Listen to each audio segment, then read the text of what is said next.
president just hosted an event at the White House looking to galvanize support for his big budget bill. At the event was Montana Republican Senator Tim Sheehy. That's where we find him.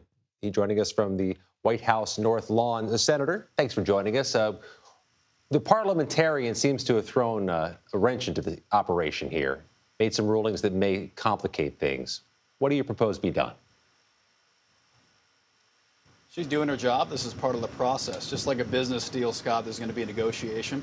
We're going to push out what we think we want to get out of it, and we're going to find out what's the art of the possible. I think all of us expected there'd be a lot of changes from the parliamentarian, but this is the process that we have in our legislature. So we've gotten some edits back from her. There's drafting going on in each committee to see what they can go back with, but ultimately we're going to get to a point where we're ready to move this thing forward in the next few days. This is the top priority for the president. It's the top priority for Senator Thune and Speaker Johnson. So, of course, we expected some of these setbacks. Now we're doing some edits. We're going to get to the next phase, and we're going to get this thing across the finish line. Something that could impact trillions of dollars here, Senator. If it's so complicated and so large, why the rush to do it by July 4th? Well, we have a debt ceiling issue that's happening in August.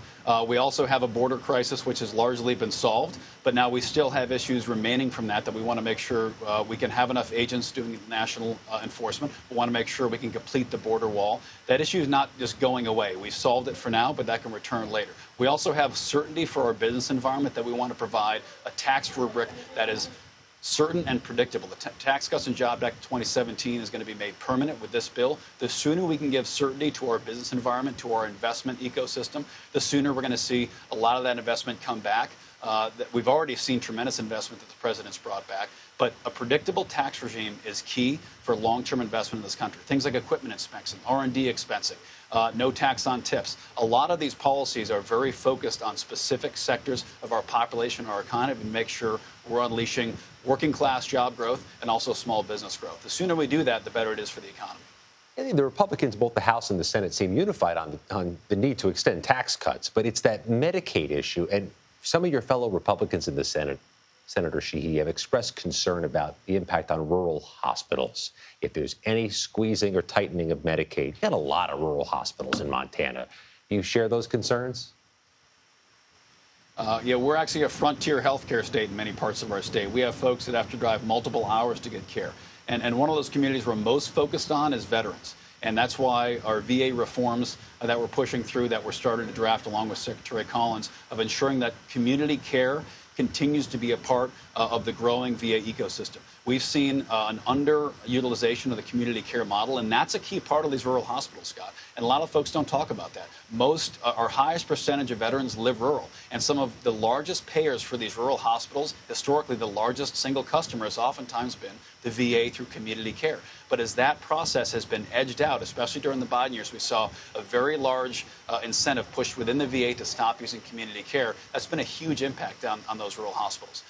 Let's not forget also that the Medicaid, Medicare reforms that are primarily being drafted across the Republican conference in no way are focused on taking care away from anyone who's earned it, who deserves it, who needs it. It's focused primarily on fraud, waste, abuse, illegal immigrants, and also foreign actors who literally are able to extract millions and billions of dollars from our health care entitlement system, sending it overseas, doing false pharmaceutical orders, ordering pharmaceuticals that are then sold into the black market. There's been a tremendous amount of fraud, waste, and abuse. These different types of policies would help get that under control and make sure we're protecting Medicare and Medicaid for those who truly need it.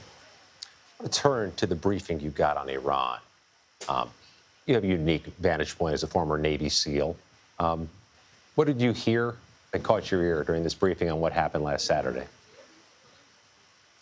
Well, obviously classified briefing, so we can't get into specifics, but the most important takeaway from it, which I think has been largely reported, is that mission success, bottom line, mission success. This is a historic strike. No other country in the world would we or the free world allow to behave like this. They've been kidnapping and murdering Americans and Israelis for 46 years. Let's not forget how this war with Iran started. They started the war with us 46 years ago by taking our embassy and hundreds of Americans hostage. Then they bombed the Beirut barracks in 1983, killing 242 Marines. And since then, it's been a constant reign of terror against American, Westerners, Israelis. Their foreign policy is death to America, death to Israel. And over the past year and a half, they've been raining ballistic missiles trying to wipe Israel off the map. They've been firing anti-ship missiles at American naval vessels and civilian vessels. They've been murdering, butchering, and burning alive American citizens. And we've allowed that to go unanswered for 46 years. This strike was a clear message to the world. New sheriff in town, we're not going to put up with it. And most importantly, it seriously debilitated their nuclear program. Call it obliterated, call it delayed, call it destructed, use it every word you want. There's no question, though, that this program was severely damaged and set back a long time. Just a moment left, Senator. What do you make of the split in public opinion on this? You know, you and I are people of our age. We watched the Gulf War, we watched the Persian Gulf War, the Afghanistan War, and the public galvanized behind it. Seems pretty split on this strike in Iran. Well, I think most folks, north of 70%, have said they supported this strike. The polls I've seen have shown actually quite broad support for it. So I don't think it's a split as you described, but I do think, of course, there's always going to be an element of the American people. This goes all the way back to our founding as a nation, Scott, as you well know. Americans have always been reticent about military action in other countries if they don't see a clear present threat to Americans. So I think that's a healthy part of our republic to have that debate. I think it's a critical part of how our government functions. But in this case, in this specific instance, there's no question this was a righteous attack, and the strike was successful. Senator Tim Sheehy on a 100-degree day, joining us from the White House North Lawn. Thanks for doing it. Thank you, Scott.